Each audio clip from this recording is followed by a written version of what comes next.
Southpark, a small, urban neighborhood in San Diego, California. Much of South Park's charm comes from its many small, independently owned businesses. Recently, however, the citizens of South Park have become divided over the construction of a very different kind of business. Target. We interviewed various citizens of South Park to get their view on whether Target was a good thing for the community or a step in the wrong direction. I'm not a fan. I've seen the development of this neighborhood, being, a resident for my whole life, and there have been some amazing family businesses and just families in general who have come into South Park and have provided a lot of culture and a lot of interesting, different aspects. And I think that Target is taking away from a lot of that. Well, I was against it. I was upset. We had a small, privately owned grocery store, independent grocery store, and it was really wonderful. With Target, it's not a grocery store. They call it a grocery store, but they have that sort of corporate food that's in a bag and you can buy certain things, but it's not a full-service grocery store. I'm not saying that the business itself is awful. It's just a bad fit for this community. I can't really see anything negative. I haven't thus far. As far as positive things, I see people that are being able to get their shopping done here for some of the simple things that they need. To give you a little background on how everything developed in the center of South Park with the former Gala Foods that is now a Target Express. The owners of the former Gala Foods, when they tried to find different people to take over the store as a grocery store, they found that places like Sprouts and Trader Joe's couldn't really afford to put the amount of money in here that was necessary to bring it up to par. The community didn't really needed a little bit more infrastructure than just groceries.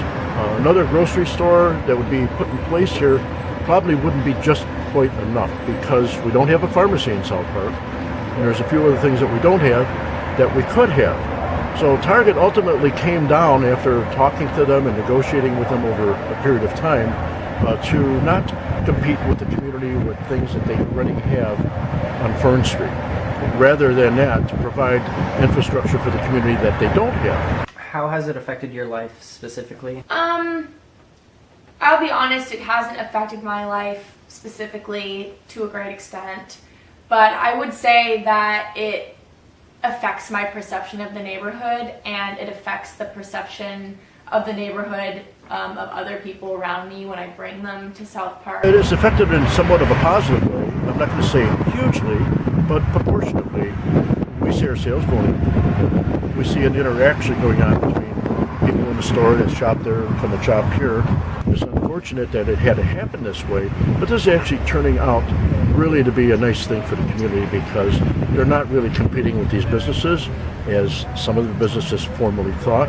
And I think it's helping to bring the community together. We see it that way. Can you tell us more specifics about what negatives the Target has brought to South Park?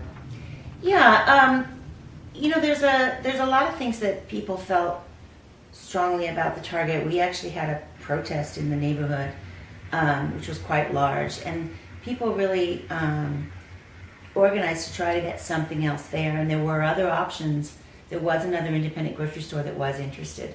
And I think, that area was almost sort of like a meeting place for people in the neighborhood. Target, obviously doesn't offer that. They don't necessarily have a commitment to the neighborhood or the community, and I just don't think it's a good fit for this neighborhood. Can you think of any solutions to the Target being in South Park? If not any immediate solutions, then any next steps that might solve any of the issues that are going around in South Park? And I would just like to be assured that they aren't going to try to expand or, push their ideas upon the other businesses, trying to contain that and not making everything so, big is important. I think it's fine to just have a small neighborhood. The people that were working on the Target issue have joined together, and they're forming a new group called the So No Alliance, which is South Park North Park Alliance. And one of the things we want to do is build enough people to be able to have more influence on the city plans and permits that are given, because there's a lot of land use issues. For instance, Dog Park, over at Dog Park, there's a group that's looking at building a big condo complex over there.